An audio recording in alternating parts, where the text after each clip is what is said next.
Hi అండి అందరికీ. అభ్యసన బదలాయింపుకి సంబంధించి దీనిని అభ్యసన బదలాయింపుని మనం శిక్షణ బదలాయింపు అని అంటాం. అయితే దీనికి సంబంధించి మనకి ప్రతి సెషన్లో కూడా బిట్ అనేటటువంటిది రిపీటెడ్గా వస్తుంది. కాబట్టి దీని నుంచి ఒకవేళ మధ్యలో కొద్ది రోజులు ఒక 1 or 2 డేస్ వీటి నుంచి బిట్ రాకపోయినా మళ్ళీ మనకు వచ్చే అవకాశం ఉంది. కాబట్టి మన సెషన్లో వచ్చేటప్పుడు బిట్ మిస్ అవ్వకుండా ఉండడం కోసం వీటి గురించి కూలంకషంగా నేర్చుకొని వెళ్ళిపోవడం బెటర్. అయితే న్యూ టెక్స్ట్ బుక్ వచ్చేసరికి ఒకే ఒక్క నిర్వచనం అనేటటువంటిది ఉంది. అది ఎవరంటే గారెట్. గారెట్ అనగానే అందులో ఉండే కీవర్డ్ ఏంటంటే స్థితి అనేటటువంటిది కీవర్డ్. అసలు అభ్యసన బదలాయింపు అంటే ఏంటంటే ఒక రంగంలో కానీ ఒక విషయంలో కానీ ఒక స్థితిలో కానీ ఏదో ఒక దగ్గర మనం నేర్చుకున్నటువంటి అంశము విషయము జ్ఞానము మనం నేర్చుకున్నటువంటి జ్ఞానం అనేది ఇంకొక దగ్గర అది ఉపయోగపడడం లేదా ఇంకొక దగ్గర దాన్ని మనం అనుప్రయుక్తం చేయడం, ఇంకొక దగ్గర దాన్ని మనం ఉపయోగించుకోవడం, దాన్ని అభ్యసన బదలాయింపు అని అంటారు. ఒక దాంట్లో మనం ఒక విషయంలో కానీ ఒక రంగంలో కానీ ఒక స్థితిలో కానీ మనం నేర్చుకున్నటువంటి దానిని ఇంకొక దగ్గర దాన్ని అన్వయించడం. చూడండి, కరెంట్ అఫైర్స్ మనం ఆల్ కాంపిటేటివ్ వాళ్ళు ఏం చేస్తారు, కానిస్టేబుల్ ఎస్ఐ దానికి గట రైల్వేకి కానీ దేనికైనా కరెంట్ అఫైర్స్ నేర్చుకుంటారు. దాన్ని డిఎస్సి ఎగ్జామ్లో కూడా ఆ కరెంట్ అఫైర్స్ని ఉపయోగించుకోగలగడం. ఇప్పుడు ఆల్ కాంపిటేటివ్ వాళ్ళు జనరల్ సైన్స్ అంతా నేర్చుకుంటారు. ఈ జనరల్ సైన్స్ని ఇక్కడ టెట్ ఎగ్జామ్లో వచ్చినటువంటి బిట్లకు కూడా వాళ్ళు చేయగలగడం. అంటే ఒక దాంట్లో నేర్చుకున్నటువంటిది ఇంకొక దాంట్లో వాళ్ళకి ఉపయోగపడడం, ఒక ఎగ్జామ్ కోసం నేర్చుకున్నది ఇంకొక ఎగ్జామ్ కోసం వాళ్ళకి ఉపయోగపడడం. ఇలాంటిది అంటే మ్యాథ్స్ సబ్జెక్ట్లో బాగా లెక్కలు చేయగలుగుతున్నారు. అలాంటప్పుడు వాళ్ళు సైకాలజీలో వచ్చినటువంటి సమ్స్ చేయగలగడం, ఫిజిక్స్లో వచ్చినటువంటి సమ్స్ కూడా చేయగలగడం. అది అభ్యసన బదలాయింపు ఇలా అనమాట. దాన్ని అభ్యసన బదలాయింపు అని అంటారు. అయితే అభ్యసన బదలాయింపు అంటే ఇక్కడ గారెట్ ఏం చెప్పారంటే ఒక స్థితిలో జరిగినటువంటి అభ్యసనం పూర్తిగా కానీ పాక్షికంగా కానీ ఇంకొక ఇతర పరిస్థితులకు అనుప్రయుక్తం కావడం అన్నారు. ఒక స్థితిలో జరిగే స్థితి అని మాత్రమే మెన్షన్ చేశారు. ఇక్కడ విషయం కానీ రంగం కానీ ఏది మెన్షన్ చేయలేదు. ఒక స్థితిలో జరిగినటువంటి అభ్యసనం నేర్చుకున్న జ్ఞానం అనేది పూర్తిగా కానీ పాక్షికంగా కానీ ఇతర పరిస్థితులకు అనుప్రయుక్తం కావడమే అంటాడు. ఓకేనండి, అది గారెట్ అనమాట చెప్పారు. అంటే ఇక్కడ ఈ అభ్యసన బదలాయింపు అనేటటువంటిది 4 రకాలు: అనుకూల బదలాయింపు, ప్రతికూల బదలాయింపు, శూన్య బదలాయింపు, ద్విపార్శ్వ బదలాయింపు. అనుకూల బదలాయింపు కోసం ఇచ్చారు, ప్రతికూల కోసం ఇచ్చారు, ద్విపార్శ్వ కోసం కూడా నిన్న ఇచ్చారు, శూన్య బదలాయింపు కోసం ఇంతవరకు ఇవ్వలేదు. ఇప్పుడు చూస్తే మనకి అనుకూల బదలాయింపుకి వచ్చేసరికి ఒక రంగంలో ఇచ్చినటువంటి శిక్షణ ఇంకొక రంగానికి తోడ్పడడం, ఒక రంగంలో ఇచ్చినటువంటి శిక్షణ ఇంకొక రంగానికి తోడ్పడడం. ఇక్కడ కీవర్డ్ ఏంటంటే తోడ్పడడం అమ్మ. తోడ్పడింది అంటే ఉపయోగపడడమే అనుకూల బదలాయింపు. అనుకూలంగా జరిగింది, మనకు అనుకూలంగా ఎవరైనా మాట్లాడడం. అనుకూలం అంటే ఏంటి? ఉపయోగపడమే కదా, ప్లస్సే కదా. అనుకూలం అంటే ప్లస్, దోహదపడడం. అంటే ఇది పునర్బలనాన్ని పోలి ఉంటుందన్నమాట. పునరభ్యసనాన్ని పోలి ఉంటుంది. ఇది దేన్ని పోలి ఉంటుందంటే పునరభ్యసనాన్ని పోలి ఉంటుంది. ఇప్పుడు చూడండి, ఒక రంగంలో ఇచ్చినటువంటి శిక్షణ ఇంకొక రంగంలో తోడ్పడడం. ఇక్కడ చూడండి, టైప్ కొట్టడం నేర్చుకున్నటువంటి వాళ్ళకి కంప్యూటర్ మీద కూడా కీబోర్డు పైన సులభంగా పనిచేయగలగడం. బైసైకిల్ నేర్చుకున్నటువంటి విద్యార్థి ఇది ఇచ్చారమ్మ డైరెక్ట్ బిట్. మోటార్ సైకిల్ నేర్చుకోవడంలో కూడా వాళ్ళకి ఉపయోగపడడం. పూర్తిగా కావచ్చు, పాక్షికంగా కావచ్చు, ఏదైనా పూర్తిగా ఉపయోగపడవచ్చు లేదా కొంత మేరకు ఉపయోగపడవచ్చు. ఏది జరిగినా ఉపయోగపడింది అంటే దానిలో ఉపయోగం ఉంది అంటే అది అనుకూల బదలాయింపు. ఓకేనండి. హిందీ నేర్చుకోవడం వల్ల సంస్కృతం కూడా నేర్చుకోవడం. హిందీకి సంస్కృతికి రిలేషన్ ఉంటుంది. నెక్స్ట్, మ్యాథ్స్లో లెక్కలు చేయగలిగిన వారు ఫిజిక్స్లో కూడా లెక్కలు చేయగలగడం. మ్యాథ్స్లో లెక్కలు చేయగలిగిన వారు, మ్యాథ్స్ సబ్జెక్ట్లో లెక్కలు చేయగలిగిన వారు సైకాలజీలో వచ్చినటువంటి సబ్జెక్ట్ లెక్కలు కూడా చేయగలగడం. షటిల్ నేర్చుకున్న వాళ్ళు బ్యాడ్మింటన్ కూడా ఆడడం. క్రికెట్ ఆడిన వాళ్ళు బేస్బాల్ కూడా ఆడడం. క్రికెట్ ఆడగలిగిన వాళ్ళు బేస్బాల్ కూడా ఆడడం. అంటే దీనికి రిలేషన్ ఉంటాయి అన్నమాట. అందువల్ల ఇవన్నీ కూడా అనుకూల బదలాయింపు. ప్రతికూల బదలాయింపు అంటే ఇది వ్యతిరేక బదలాయింపు అమ్మ. అంటే ఆటంకం కలిగించడం. మోస్ట్ ఇంపార్టెంట్ ఇక్కడ కీవర్డ్ ఏంటంటే ఆటంకం కలిగించడం. ఒక వ్యక్తికి ఒక రంగంలో ఇచ్చినటువంటి శిక్షణ అనేది ఇంకొక రంగంలో అభ్యసనానికి ఆటంకం కలిగించడం. ఇంకొక నేర్చుకునేటప్పుడు ఆటంకం కలిగించాలి. ఇక్కడ శూన్య బదలాయింపు, ప్రతికూల బదలాయింపు రెండు ఒకలానే ఉంటాయి ఎగ్జాంపుల్స్ ఇచ్చినప్పుడు. ఆటలో ప్రతిభ చూపడం, పాఠ్యాంశాల్లో ప్రతిభ చూపడం. చూడండి, ఇక్కడ శూన్య బదలాయింపుకి వచ్చేసరికి ఆటంకం రాదు, ఎటువంటి సంబంధం లేని వర్డ్స్ అవి.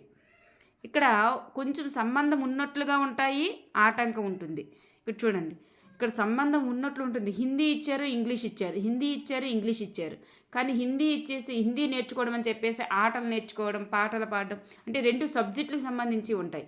అంటే అక్కడ రెండు వర్డ్స్ రిలేటెడ్గా ఉంటాయి, కానీ అది ఆటంకం కలిగిస్తుంది. ఒకటి నేర్చుకునేటప్పుడు ఇంకోటి నేర్చుకోవడంలో ఉపయోగం ఉండదు, ఆటంకం కనిపిస్తుంది. క్వశ్చన్ కూడా దగ్గర రెండు ఒకే రిలేటెడ్గా ఉన్న వస్తాయి. రిలేటెడ్గా ఉన్న వచ్చినప్పటికీ చూడండి, హిందీ నేర్చుకోవడం అనేది నేను శూన్య బదలాయింపు చెప్పినప్పుడు ఇంకా మీకు బాగా అర్థమవుతుంది. హిందీ నేర్చుకోవడం అనేటటువంటిది ఇంగ్లీష్ నేర్చుకోవడానికి ఏముంటుందమ్మా, ఎటువంటి ఉపయోగం కూడా అక్కడ ఎటువంటి ఆటంకం అనేటటువంటిది కలిగిస్తుంది.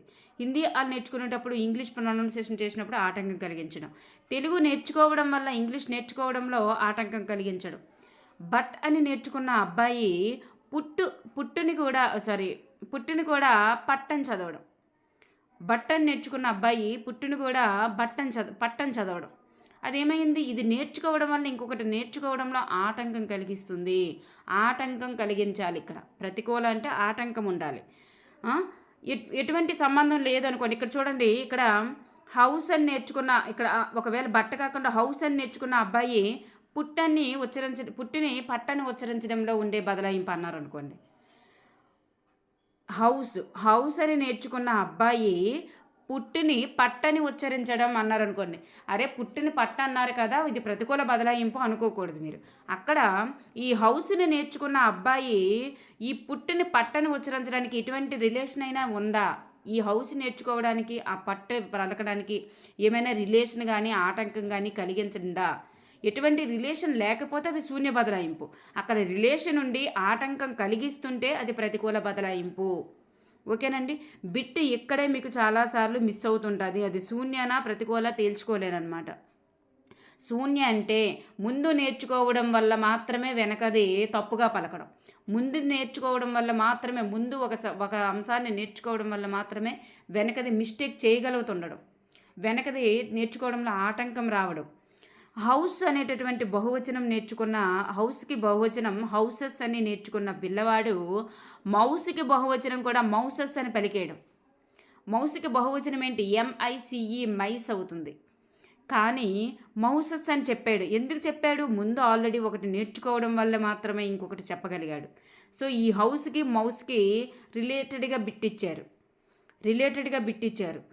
ఈ హౌస్ నేర్చుకున్న అబ్బాయి మౌస్ని కూడా మౌసెస్ అని చెప్పాడు. అది మైస్ అని చెప్పాలి, మౌసెస్ అని చెప్పాడు. ఎందుకు, ముందు ఆల్రెడీ నేర్చుకున్నది అక్కడ ఆటంకం కలిగించింది. అలా ముందు నేర్చుకున్న దానికి రిలేటెడ్ ఉండడం వల్ల మాత్రమే అది పలకడం, అది ప్రతికూల బదలాయింపు.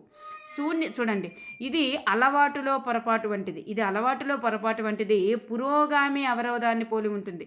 పురోగామి అవరోధం అంటే ఏంటి, పాతది కొత్తదానికి అవరోధం కలిగించడం, పాతది నేర్చుకున్నటువంటి కొత్తది నేర్చుకోవడంలో ఆటంకం కలిగించడం, అంతే కదా. పురోగామి అవరోధాన్ని పోలి ఉంటుంది. నెక్స్ట్ శూన్య బదలాయింపు అంటే ఒక వ్యక్తికి ఒక రంగంలో ఇచ్చినటువంటి శిక్షణ అనేది ఇంకొక రంగంలో ఎటువంటి ప్రభావం కూడా చూపించదు. ఇక్కడ ఎటువంటి బదలాయింపు కూడా జరగదు, శూన్య బదలాయింపు. ఇటువంటి బదలాయింపు కూడా జరగదు. ఏంటంటే శూన్య బదలాయింపులో జరిగేటటువంటి బదలాయింపు అన్నారనుకోండి, అక్కడ ప్రభావం చూపుతుంది, ప్రభావం చూపదు, అలా ఏదైనా అడగొచ్చు. ఎటువంటి బదలాయింపు జరగదు అలా అడగొచ్చు అనమాట. ఆటంకం కలిగిస్తుంది అలాంటివి ఏమైనా ఇచ్చారనుకోండి, మీరు ఎటువంటి బదలాయింపు జరగదు అని చెప్పాలి. ఇక్కడ చూడండి, నేను ఎగ్జాంపుల్స్ ఇస్తాను. అక్కడ ప్రతికూలకి శూన్యకి రిలేషన్ మీకు అర్థమవుతుంది. ఆటలో ప్రతిభ చూపినటువంటి విద్యార్థి పాఠ్యాంశాల్లో ప్రతిభ చూపడం ఏమైనా రిలేషన్ ఉంటుందా, లేదా ఆటంకం ఏమైనా ఉంటుందా? ఆటల్లో ప్రతిభ చూపిన విద్యార్థి పాఠ్యాంశాల్లో ప్రతిభ చూపడం, ఈ రెండింటికి ఎటువంటి బదలాయింపు లేదు. ఆటలు వేరు, పాఠ్యాంశం చదవడం వేరు. ముగ్గులు బాగా వేయగలిగిన అమ్మాయి వంటలు బాగా చేయగలగడం, ఈ ముగ్గులు బాగా వేయడం వల్ల వంటలు బాగా చేయడానికి ఏమైనా ఆటంకం వచ్చిందా? ఆటంకం అనేటటువంటిది ఏమీ లేదు. అంటే ఇక్కడ ముగ్గులు బాగా వేయడానికి వంటలు బాగా చేయడానికి ఎటువంటి రిలేషను లేదు. ఎటువంటి బదలాయింపు లేదు. ముగ్గులు వేయడం వేరు, వంటలు చేయడం వేరు. ఇక్కడ కంప్యూటర్ బాగా నేర్చుకున్నటువంటి విద్యార్థి కార్ డ్రైవింగ్ చేయగలగడం. కంప్యూటర్ నేర్చుకోవడం వేరు, కార్ డ్రైవింగ్ వేరు. సో ఇక్కడ ఎటువంటి ఆటంకం కూడా జరగదు, ఎటువంటి బదలాయింపు కూడా లేదు. ఆటలు బాగా వచ్చినటువంటి అమ్మాయి పాటలు కూడా బాగా పాడగలగడం. ఇక్కడ కూడా చూసారా, అదనమాట. శూన్య బదలాయింపు అంటే ఎటువంటి బదలాయింపు కూడా ఉండదు, ఎటువంటి ప్రభావం కూడా ఉండదు. ద్విపార్శ్వ బదలాయింపు అంటే ఒక చేతితో నేర్చుకున్నటువంటి విషయము లేదా కౌశలము ఇంకొక చేతితో కూడా చేయగలగడం. లెఫ్ట్ హ్యాండ్తోని రైట్ హ్యాండ్తోని ఒకేలాగా రాయగలగడం, ఒకేలాగా చేయగలగడం. అదే ద్విపార్శ్వ బదలాయింపు, ద్విపార్శ్వ బదలాయింపు. ద్వి అని పేరులోనే ఉంది, రెండు అని. ఒక చేతితో బాగా బాణాలు వేయగలిగిన విద్యార్థి బాణాలు వేయడం బాగా వస్తే రెండవ చేతితో కూడా బాణాలు వేయగలగడం, అదే ద్విపార్శ్వ బదలాయింపు. ఇది అప్లయింగ్ క్వశ్చన్ మీకు ఇస్తారు డైరెక్ట్గా. ఒక చేతితో మొన్న ఇచ్చారు, ఇది ఇచ్చారమ్మా. ఒక చేతితో బాగా బొమ్మలు గీయగలిగినటువంటి ఇది ఇచ్చారు, బొమ్మలు గీయగలిగినటువంటి వ్యక్తి 7th మార్నింగ్ ఇచ్చారు. రెండవ చేతితో కూడా బొమ్మలు వేయడం నిన్న మార్నింగ్. ఒక చేతితో బొమ్మలు బాగా వేయగలిగిన వ్యక్తి రెండవ చేతితో కూడా బొమ్మలు బాగా వేయగలగడం, ద్విపార్శ్వ బదలాయింపు. ఓకేనండి. డెజావు గురించి, విద్యా పరిచయం గురించి ఇస్తున్నారు, ఒకసారి చూద్దాం. డెజావు అంటే ఏంటంటే ఒక్కొక్కసారి ఇప్పుడు చూస్తున్నటువంటి విషయం అనేది ఇంతకుముందు ఎప్పుడో చూసినట్లు భ్రమ కలగడం. ఇంతకుముందు ఎప్పుడు కూడా అలాంటిది మనం చూడము. వాస్తవానికి ఇంతకుముందు ఎప్పుడు కూడా, ఇదివరకు ఎప్పుడు కూడా దాన్ని మనం చూడము. కానీ చూసినట్లుగా ఇదే సిచ్యువేషన్ ఇప్పుడు జరిగిందే, ఇలా ఏదో జరిగిందని ఒక భ్రమ కలుగుతుంటుంది అనమాట. దాన్ని డిజావు అంటారు. ఇది ఒక మిథ్యా పరిచయ భావము, ఇది ఒక మిథ్యా పరిచయ భావము. నెక్స్ట్ వన్, జైగార్నిక్ ప్రభావం అంటే జైగార్నిక్ అనేటటువంటి సోవియట్ మనోవైజ్ఞానిక శాస్త్రవేత్త తన యొక్క పరిశోధనలో పూర్తిగా నేర్చుకున్న విషయాల కంటే పూర్తిగా చేసినటువంటి పనుల కంటే మధ్యలో వదిలేసిన పనులు లేదా ఆపివేసిన విషయాలు బాగా గుర్తుంటాయి. విషయాలు లేదా పనులు చూడండి, పూర్తిగా చేసిన పనుల కంటే మధ్యలో ఆపివేసిన పనులే బాగా గుర్తుంటాయని కనుగొన్నారంట. సోవియట్ మనోవైజ్ఞానిక శాస్త్రవేత్త జైగార్నిక్ అనేటటువంటి శాస్త్రవేత్త చెప్పారు. ఓకే అండి, థ్యాంక్ యూ ఎవ్రీవన్. బదలాయింపు కోసం గుర్తుంటాయి కదా. Okay, thank you everyone.